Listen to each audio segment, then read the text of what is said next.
Hey everybody, Kyle here from GoatFilmReviews.com and Kyle and Nick on Film on YouTube. And you're watching the Goat Film Reviews show. This is episode number 3.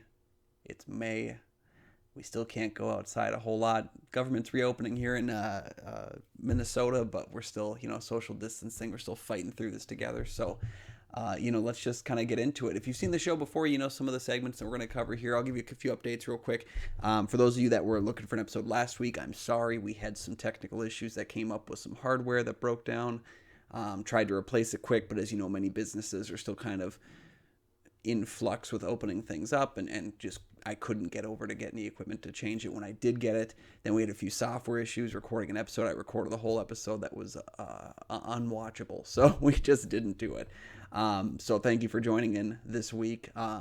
Just kind of what happens. That's the way it is. So we'll cover some stories today. We'll have some fun talking about it, and then we'll talk a little bit about what I've been watching, what I've been a part of, and hopefully you guys can join in the comments section below, or you can tweet at me at Almighty Goat Man and let me know what you guys have been up to as well. So just kind of starting off with our main story, of course, it's the story that has been sweeping the interwebs, sweeping the YouTubes, sweeping the film news, and that is the Snyder Cut.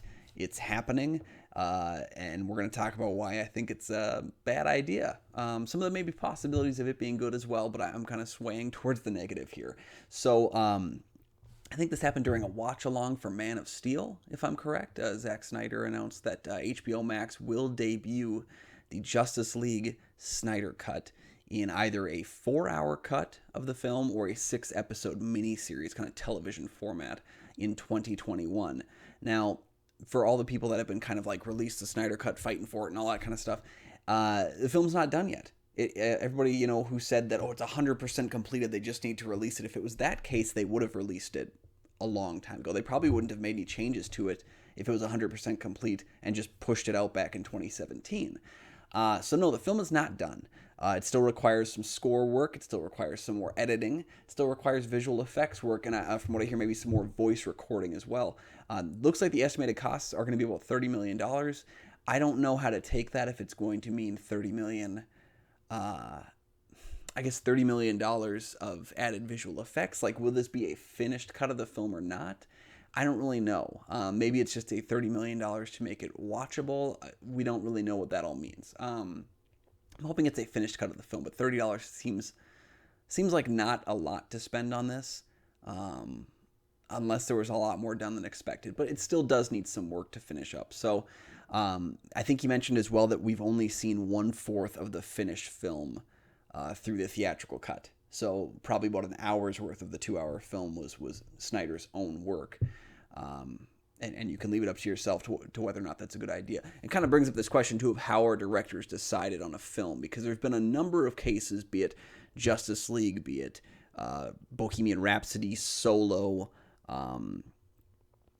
Rogue One, where like the director has not been able to return. I think Greatest Showman has not been able to take part in the full development of the film, and kind of how has the director decided. It's mostly arbitrated by the DGA, and unless there's a director team like the Wachowskis or the Coens, the DGA doesn't usually do joint credits, so they really don't like joint credits, so they will probably pick someone, and it's either, it's kind of a combination of who shot first or who shot the most. And usually, if most of the production is done, a director's credit will be given to whoever did it first. And so Zack Snyder, of course, with Justice League. In the case of Solo, the 2 directors that were let go in favor of Ron Howard let themselves be taken off the director list. Sometimes that'll happen too, where they don't want to be associated with the final cut because it's not their vision. Bohemian Rhapsody, most of the work was done, but they had to reshoot quite a bit of other things, odds and ends, because Bryan Singer is a jerkwad. And so Dexter Fletcher had to clean up a lot of the film, but it's still, since Singer shot first, usually it goes towards that stuff as well. But in the case of if somebody shoots like more than a certain amount, that can also be kind of attributed over there as well. It kind of brings down, some major questions about the Snyder Cut. I mean, outside of the obvious, will this be a finished cut? Will this be what a theatrical cut would look like, or is it going to be kind of choppy? Is it going to be a little unclean? Like, how much is WB really going to push for this? And I think quite a bit, because HBO Max is starting out as a service, I think, next week, and they're going to be needing some content. But if you look at some of the things that they've already got set up on their Skyline, they've got a lot of content coming soon. And when you combine HBO and Warner Brothers and DC and all these major worlds that will be available on one network, it's pretty cool. But more product is better, and I think you're going to get a ton of people to sign up to watch this Snyder Cut. And I think $30 million as a purchase for another piece of content that I think is going to bring a lot of people, it's good in that way. It's a good business decision based on that.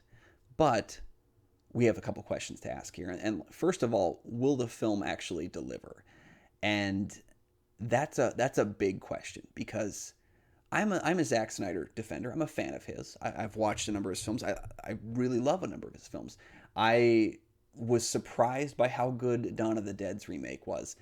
James Gunn wrote the screenplay and Zack Snyder directed it, but I am a big fan of the original Dawn of the Dead, and it's tough for me to say that any film as a remake of that could even do it close to justice. And what's great about that, and we brought this up before, is the new Dawn of the Dead is it's a remake in overall shell, in skeleton, but tonally it's a completely different film. It's a different experience altogether. It's got a different energy, a different vibe to it, and it's a terrific movie that pays homage but does its own thing too. And it's kind of like we talked about this previously with the Suspiria films. The original is one of my top 10 horror films of all time. The remake is completely different, but it does have the skeletal bones of the film. It's got the same general plot structure, just completely reinvented. And that's what the Dawn of the Dead remake does. 300 makes terrific use of a very, very short graphic novel. I think the 300 graphic novel is like 35, 40 pages maybe. And they do a terrific job of translating that film. Watchmen is one of my favorite, it's my favorite Zack Snyder film, but it's one of my favorite superhero movies. I think the way it critiques it, I'm a big, staunch defender of Watchmen. I think it's a fantastic movie. Was not huge on Guardians of Gahul, whatever that one was actually called. It was fine. And Sucker Punch was a visually stunning mess. But I think his directing is not to blame for that. I think it's just he's not a very good screenwriter. And I think he needs some more work with that before we can continue to let him screenwrite. But then it comes down to, his work in the DCEU. Batman, or Man of Steel, I thought was fine. I don't like the dour look of Superman. I don't like the way that they look at Superman with this kind of... A lot of people love it. It's just not for me. But it's fine. It's watchable. And Batman v Superman, I remember enjoying the film, and I really liked the Ultimate Edition. I thought the Ultimate Edition made up for a lot of the flaws within that really bloated runtime. And I like the Justice League theatrical cut. It's a fine movie, but it's very forgettable. So the question is, will the film deliver? Really watching this, all the people that have complained for years, will this shut them up? Will this, or this is something where they're going to watch it, they're going to love it, and they're going to be just loud and boisterous about how amazing the film is, or are they going to hate it and then never admit it because they've been complaining about this movie for 3 years? I don't know, but I think Zack Snyder's track record is pretty strong. I'm really excited to see his new zombie film set in Vegas. I can't remember the name of it. Army of the Dead, I think it is, and it's going to hit Netflix this year. I'm excited to see that film. I don't know. I don't know if this is a case of delivering or not. But it's definitely, since it's coming out, I will watch it. Next question I got to ask, though, is what is canon at this point? As we know, there are some major differences between Zack Snyder's cut and the theatrical cut. Zack Snyder, over the past year, has been very vocal on what's that, Vimeo or whatever that thing is, Vero, that he has an account on. He just throws pictures up. He's the only person I know who's on Vero. And he's been very vocal on social media and all over the place with content things about Martian Manhunter being in the film. That's not a thing. We get hints of the Green Lantern Corps and hints of them, but really nothing real in depth on the Green Lantern Corps. We get a lot of Steppenwolf Darkseid stuff. What is that going to mean in terms of canon? Because had this happened when the ultimate cut of Batman versus Superman happened right afterwards, that's different because you can kind of say, okay, this is our theatrical cut. We did do an R-rated cut. That's our canon. What does canon mean 4 years after this film comes out when the DCEU has moved forward in essence in its own way? And I got to assume Aquaman was written and filmed before Justice League came out, so I got to assume that probably didn't deviate from the plans. I got to assume Aquaman survives Justice League. Shazam's kind of done something different though. Birds of Prey's done something different. Wonder Woman 84. I guess I wonder, like, will we deviate much from that? If we ever get a Martian Manhunter in the actual DCU, is it going to be the same one that was introduced to us in the Snyder Cut, or is it going to be something along the lines of, like, this is just a fun little experiment to show people? That's kind of the question I have, and I think that as we get closer to the release, we need to know if this is going to be canonically part of this franchise or just a fun little, like, hey, check it out, man. Because that's kind of what it comes down to. There was a director's cut of Alien that came out in 2003, I believe, in which Ridley Scott put some sequences back into his original film, including a sequence of, like, the alien creating egg sacs out of its human hosts, which in the years since the original Alien film, that's not really part of what the Alien life cycle is. It's because it wasn't included in the theatrical cut, the franchise has taken its own way. So Alien's director's cut can't be canon because it's deviated from where it was. Now, if that was released back in 1979 with those scenes in, we'd have a different kind of franchise here. So it's kind of that whole question of, like, this is going to deviate from where the original Justice League was, and which one is DC going to follow, and will they even say? Because I think if we get to a place of continuity is nothing, like what the X-Men films were doing, I think that, I don't know, I think that kind of diminishes the magic of a cinematic universe. It's not that difficult to give some Easter eggs and to just pay attention to the forward momentum, and that's kind of what I think about that. So, last question that we got to ask about the Snyder Cut actually happening: does it set a precedent? And I think yeah, in kind of a bad way it does. It sets a precedent in a couple different ways, which is, they're a business. WB is a business, and I didn't like that they let Zack Snyder go. Whether or not it was related to a horrible tragedy that happened, or them letting him because they weren't happy with the product. The DCU has jumped the gun on so many things since its inception, where they announced 3 times as many films as that actually come out right now. They moved pieces around. They recut films without director's involvement. And they listen to the fans way too much. In the time since this film has come, or as the Snyder Cut has been announced, we've had, like, David Ayer coming forward and asking for an Ayer cut of Suicide Squad, because we know that when they cut together a trailer for Suicide Squad that was pretty popular, they had to recut an entire movie to fit that new tone, the tone of a trailer. They hired a trailer house to cut a film. And does it set a precedent for the fans get what they want then? I think they're a business and they need to put out a product, be happy with that product, and move on. The Snyder Cut, I think I'd actually almost rather have it just be the, just the bare bones film where, like, green screen that just says Steppenwolf here or something like that. Something I just want to, like, read the script, but, like, to see the actual film, I don't know. Like, I'm going to watch it because it's there. But do I need it? No, probably not at this point. I'd rather have had him kept on the film, yes, but he wasn't. He wasn't kept on the film, and it's unfortunate. If they wanted to keep him on like that, they should have postponed the release because it wasn't going to be ready by its release date. But as we know now, there were some people that worked for WB that wanted their bonuses at the end of the year, and so they threw out a lackluster product for it. Does it set a precedent saying that they're going to cater to fans? I mean, we already had this with Sonic the Hedgehog getting redesigned, because fans complained. And it's funny because they complained about something so small in a trailer with Sonic. It's dumb. This is a bit of a larger scale thing, but I think you put out Justice League, it turned a slight profit, bury it and move on. If you want to, you know, bring in some of Zack Snyder's ideas from his cut of the film, his original screenplay maybe, for Justice League 2, do it. But at the same time, this might, if it's good, it might save the Justice League film and therefore actually make us get a sequel. So there's that going for it too. But the question, does it set a precedent, also asks the question, does it set a precedent that directors who didn't get the film they wanted, can they ask for it now?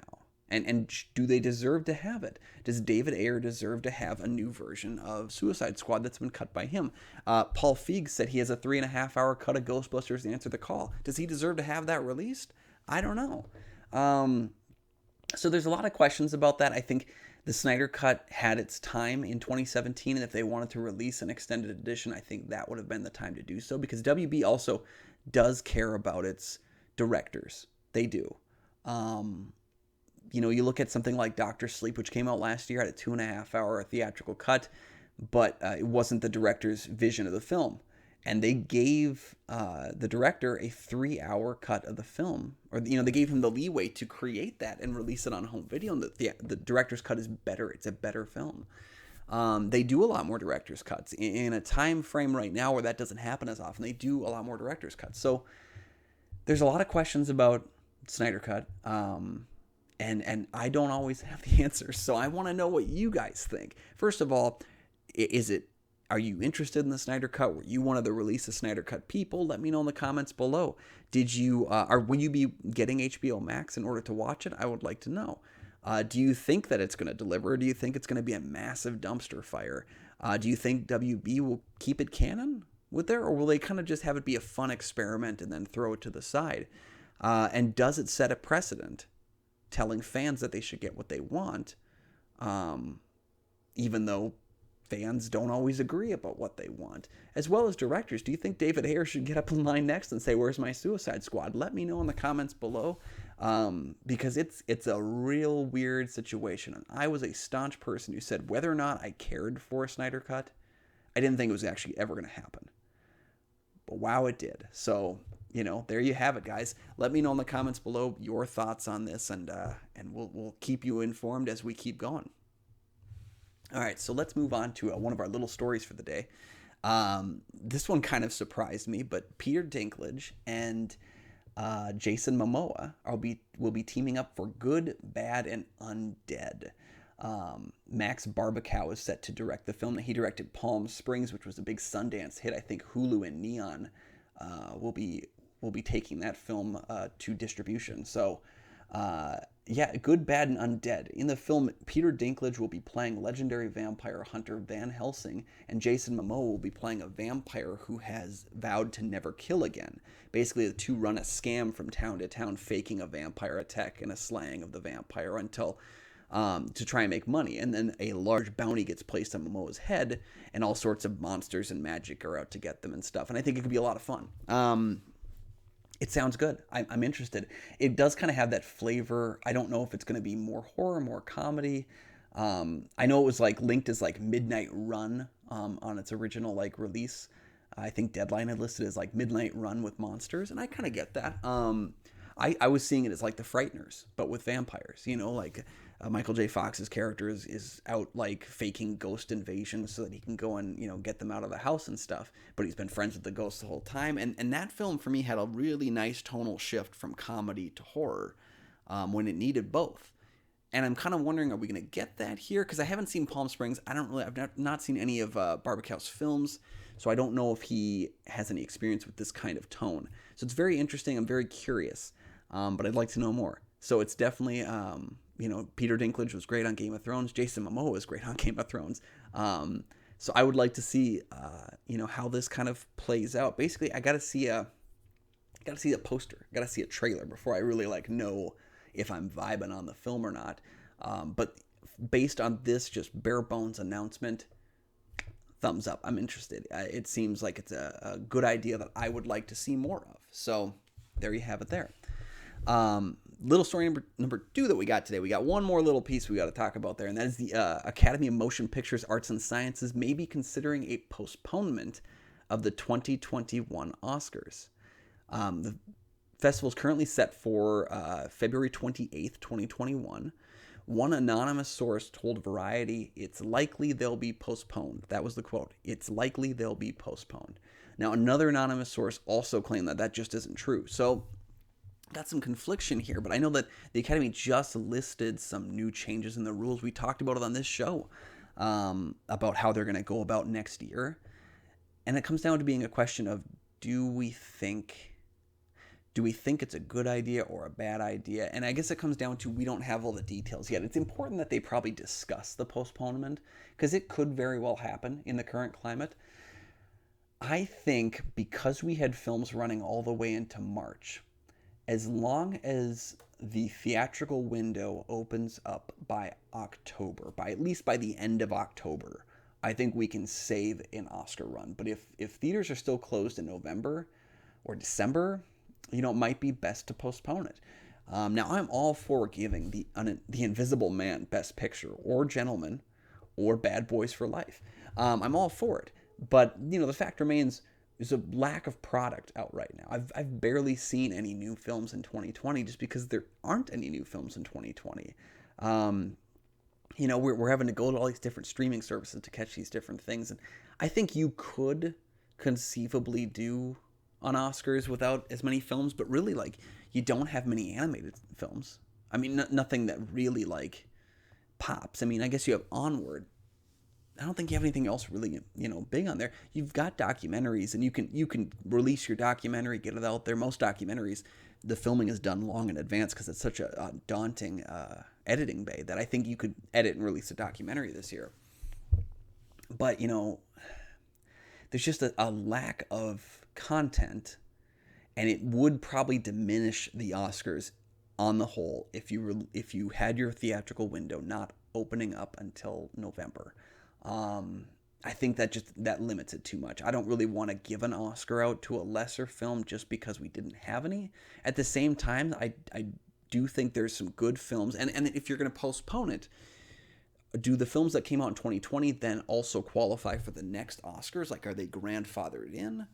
A lot of questions being given here, but I'm curious about what you guys think too. Do you think they should postpone it? Do you think, you kind of agree with me, as long as the theatrical window opens up by the end of October, we're kind of looking at still having some good content and some good films to discuss during that time? Do you think it's actually more likely or less likely? I'd like to know your thoughts. Give me the comments down below there. All right, so let's talk about some of the stuff I watched last week with our last couple minutes here. I've watched a lot of stuff since we last recorded just because there was so much going on, but I'm just going to kind of focus on the last couple things. For those of you guys that know me, I'm a big horror fan. I love horror anthologies, even though they don't always work too well.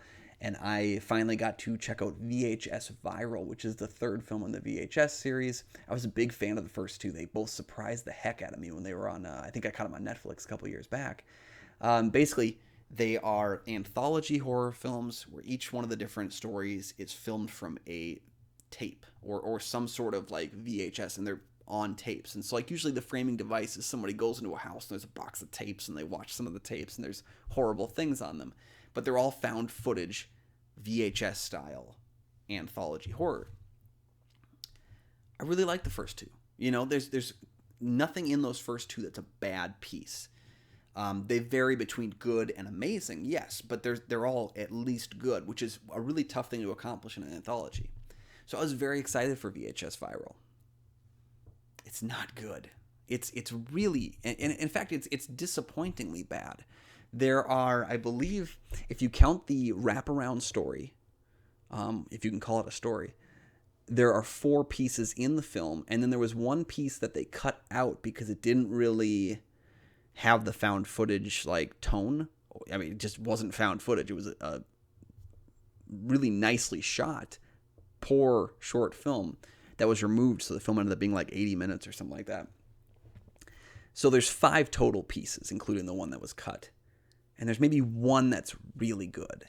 And it was directed by Nacho Vigalondo. It's a like parallel dimension thing where a guy's videotaping when he opens up a gateway to a parallel dimension and swaps with the other version of him from the other side for 15 minutes to see what's up over there. It's a really, really great and surprising short piece. It's worth watching the film for that.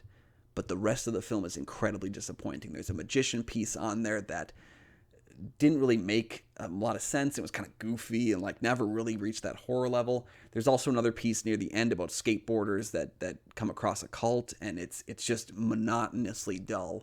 The wraparound story didn't make any sense. I could see at the end there how they were trying to connect it to the wraparounds of the first two films. It's a noble effort, but it's just painfully bad wraparound. And the cutout piece was well shot, really bad though. It didn't care. I didn't connect with any of it. So VHS Viral really kind of hurt my feelings because I don't think that it seems like it lost the magic. And if we're gonna get a fourth VHS, I just don't want it to be like that one again. It hurt to watch because of how good the first two were. So that's one of the things I watched. I also watched the Quibi movie in chapters, I guess, Most Dangerous Game, starring Liam Hemsworth and Christoph Waltz. It was actually surprisingly good. Now the Quibi thing. The good thing about this service is that they understand if they're going to do it in chapters, they leave you wanting more at the end of the chapter. Now, most of the time, I've just waited until the show has completely been released, like all 13 episodes are available, and then I kind of just will knock through it in a couple days. Most Dangerous Game, I've read the short story it's based on before, and they really kind of like a bare bones adaptation where it kind of takes the general structure, the idea of it, and do their own thing with it. And it's entertaining. There's still a lot of stuff that happens there where you're like, oh, brother, like this happening again. But overall, I enjoyed it. I thought Christoph Waltz was a good villain. I thought Liam Hemsworth is engaging to watch on screen. He doesn't get a lot of roles that I'm really impressed by, and I liked him in this. I thought he was good. But there was a lot of stuff where I kind of saw where the story was going, too. But it did give me a lot of oh shit moments. So we have that going for us, which is nice. My recommendation this week is a bit of a backlog title there. It's Bay of Angels from director and screenwriter Jacques Demy. The film is about almost 70 years old, so it might be a little tougher to find, but I'm a big Criterion nut, and I happened upon the Jacques Demy box set that they have, so I was able to catch the first film on their Lola a couple weeks back, and Bay of Angels is the next film on that list, and it's my recommendation this week because it's a really well shot and well put together little film. Chronicles a bank clerk who catches the gambling bug from a friend and kind of spends his vacation with a married woman as they ride the ups and downs of a roulette gambling binge. It's all roulette pretty much. So, but it's incredibly enjoyable to watch. When they're at their highs, it seems like they forget about the woes of when they're at their lows, and it's sad. It's a very tragic kind of story, but it never gets low enough where you really lose it. For me, I found it very engaging, very enjoyable film. I didn't like the last 10 seconds, literally the last 10 seconds of the film. Chop it out, because I think it kind of strays away from the tone that we're going with. It's different from the tone of Lola, kind of goes the opposite direction of what Lola was going for its other film, but Bay of Angels, an enjoyable older black and white film that you should really check out, Jacques Demy's Bay of Angels, my recommendation for this week. Well, that's kind of it for us today, guys. We're going to end off the episode here. Quick plug, if you guys have not checked out Kyle and Nick on Film over there, please go ahead and click that little link down there to check it out. We got our new episode of Why I Love Cloud Atlas, where I give you the 5 reasons why this box office bomb is deserving of your attention. Go check that one out. It's a good video there. And you guys can find me all over the interwebs. You can find me at goatfilmreviews.com.